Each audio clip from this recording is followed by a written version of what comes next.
అది అత్యంత ప్రతిష్టాత్మకమైన ప్రాజెక్ట్. వరుస కరువులు, పాలకుల నిర్లక్ష్యంతో ప్రగతికి దూరంగా ఉండిపోయిన జిల్లా. కానీ ఇప్పుడిప్పుడే పాలకులు ఆ జిల్లాపై దృష్టి పెట్టారు. అక్కడ సోలార్ పార్క్ ఏర్పాటు చేస్తున్నారు. స్థానికులకు ఉద్యోగాలు, ఉపాధి కల్పించే దిశగా అడుగులు వేస్తున్న కర్నూలు జిల్లాలోని సోలార్ పార్క్ చుట్టూ ఇప్పుడు రాజకీయ రగడ మొదలైంది.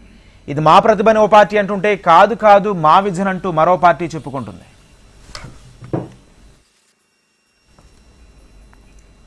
కర్నూలు జిల్లాలో నిర్మిస్తున్న సోలార్ పార్క్ ప్రాజెక్టుపై ఇప్పుడు వైసీపీ, టీడీపీ లబ్ధి ప్రయత్నాలు మొదలుపెట్టాయి.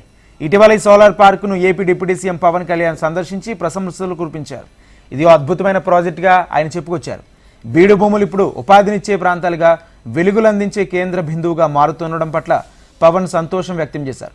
ప్రాజెక్టుకు అంకురార్పణ చేయడం ఒక ఎత్తు అయితే, ఇక్కడ రైతులను ఒప్పించి ప్రాజెక్టు కోసం భూములు సేకరించి పనులు వేగవంతం చేయడం చాలా గొప్ప విషయంగా డిప్యూటీ సీఎం చెప్పుకొచ్చారు. ఇదే ఇప్పుడు వైసీపీ నేతలకు ఆయుధంగా మారింది.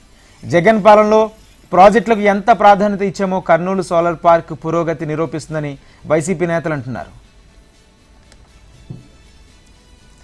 గ్రీన్ సోలార్ ప్రాజెక్టును మాజీ సీఎం జగన్ అత్యంత ప్రతిష్టాత్మకంగా తీసుకుని ముందుకు సాగినట్లు వైసీపీ నేత కాటసాని రాంభూపాల్ రెడ్డి తెలిపారు.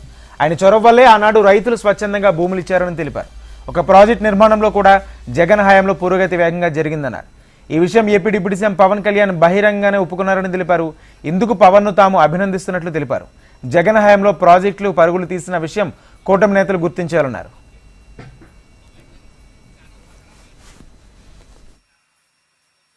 డిప్యూటీ సీఎం గారు గ్రీన్ కో కంపెనీ చూడడానికి రావడం జరిగింది. హైడ్రో ప్రాజెక్టు కూడా చూడడానికి రావడం జరిగింది. పవన్ కళ్యాణ్ గారు మొత్తం ఆ ప్రాజెక్టు, ఆ పని జరిగిన విధానాన్ని వితిన్ 2 yearsలోనే కంప్లీట్ చేసి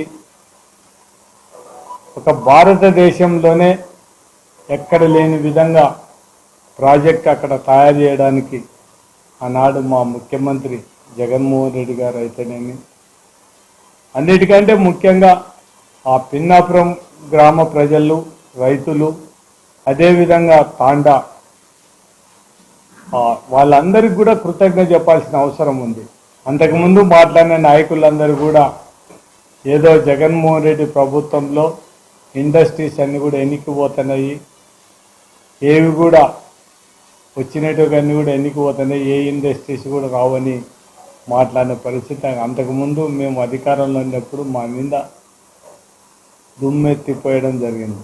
అంతకుముందు తెలుగుదేశం గవర్నమెంట్లో సోలార్ వాళ్ళ పర్మిషన్ ఇచ్చినట్టు కానీ దీనికి ఎన్ని అడ్డంకులు ఉన్నాయి, ఏమున్నాయని కూడా ఫారెస్ట్ ఎటువంటి ఇబ్బంది లేకుండా అన్నీ మళ్ళా జీవో సపరేట్గా ఇచ్చి జగన్మోహన్ రెడ్డి గారి ప్రభుత్వంలో ఇది పూర్తిగా కంప్లీట్ చేయడానికి కూడా పూర్తి సహకారం ఆనాటి ముఖ్యమంత్రి జగన్మోహన్ రెడ్డి ఇవ్వడం.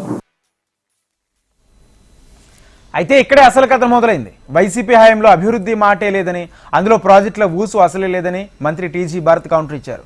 కర్నూలు జిల్లా వారవకల మండలం పిన్నాపురం సమీపంలో నిర్మిస్తున్న Greenko integrated renewable energy project CM Chandrababu విజన్గా భరత్ చెప్పుకొచ్చారు.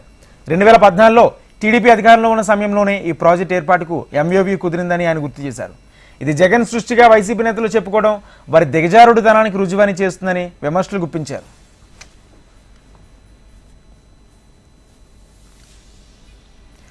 మొత్తానికి సోలార్ పార్క్ నిర్మాణం ఇప్పుడు రాజకీయ లబ్ధికి ఆయుధంగా మారింది. ప్రాజెక్ట్ నిర్మాణం మా వల్ల అంటే, కాదు కాదు మా వల్ల అంటూ టీడీపీ, వైసీపీ నేతలు బహిరంగానే చెప్పుకుంటున్నారు.